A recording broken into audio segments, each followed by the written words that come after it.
President Trump is back, and he's not wasting any time. Fresh off his triumphant return to the White House, he's already shaking things up.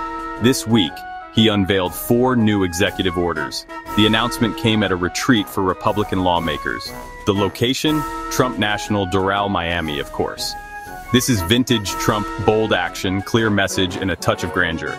The orders themselves target what Trump sees as critical weaknesses in our nation's defense. He's taking aim at what he calls the woke agenda that's infiltrated our military. He's also making moves to bolster our defenses with cutting-edge technology. And he's sending a clear message that America will stand by its heroes, even when they're persecuted by their own government. These orders are sure to ignite fierce debate. The left is already up in arms, screaming about everything from authoritarianism to transphobia. But Trump's supporters are cheering him on, praising his decisive leadership and his commitment to putting America first. One thing is for sure, these executive orders are just the beginning. Trump is back with a vengeance, and he's ready to fight for the soul of America. Get ready for a wild ride. Section 2. The Iron Dome, a shield in the sky. One of the most eye-catching announcements is the plan to build an American Iron Dome. This missile defense system, modeled after Israel's successful program, is designed to protect the U.S. from aerial attacks. Trump has touted this idea for years, promising to bring this technology to America. Now it seems he's making good on that promise. The Iron Dome is designed to intercept and destroy short-range rockets and artillery shells. It's a purely defensive system meant to protect civilians from harm. In Israel, the Iron Dome has been incredibly effective, shooting down rockets with remarkable accuracy. Trump believes that a similar system is necessary to protect America from our enemies.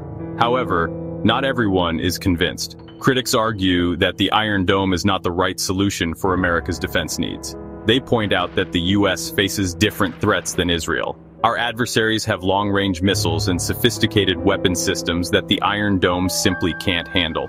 They also question the cost of such a system, arguing that the money would be better spent elsewhere.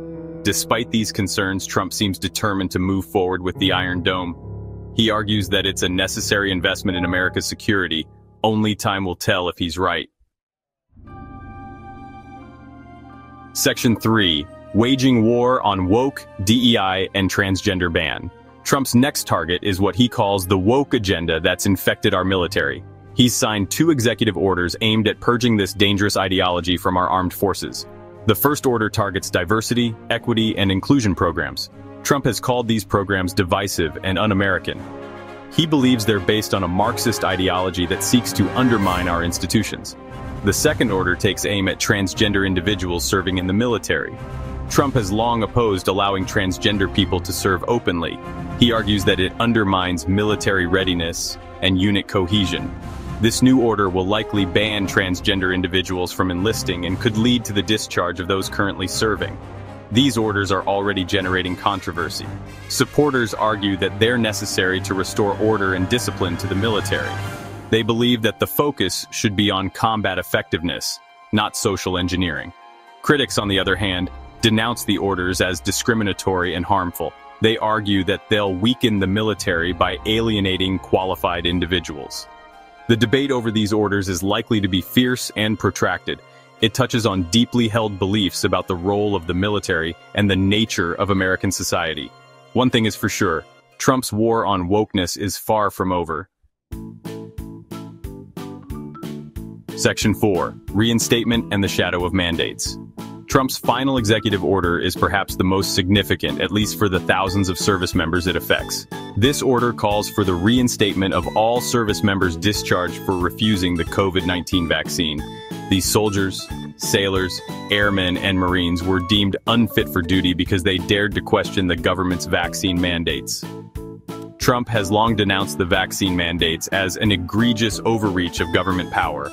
He's called for the reinstatement of these service members, arguing that they were unjustly punished for following their conscience. This executive order makes good on that promise. The order also highlights the deep divisions that still linger from the COVID-19 pandemic. The vaccine mandates were incredibly controversial, with many Americans objecting to them on religious or philosophical grounds. Trump's decision to reinstate these service members is sure to be welcomed by some and condemned by others. Regardless of where one stands on the issue of vaccine mandates, this executive order is a powerful symbol. It sends a clear message that Trump stands with those who stand up for their beliefs, even when those beliefs are unpopular. It's a message that is sure to resonate with his supporters and enrage his detractors.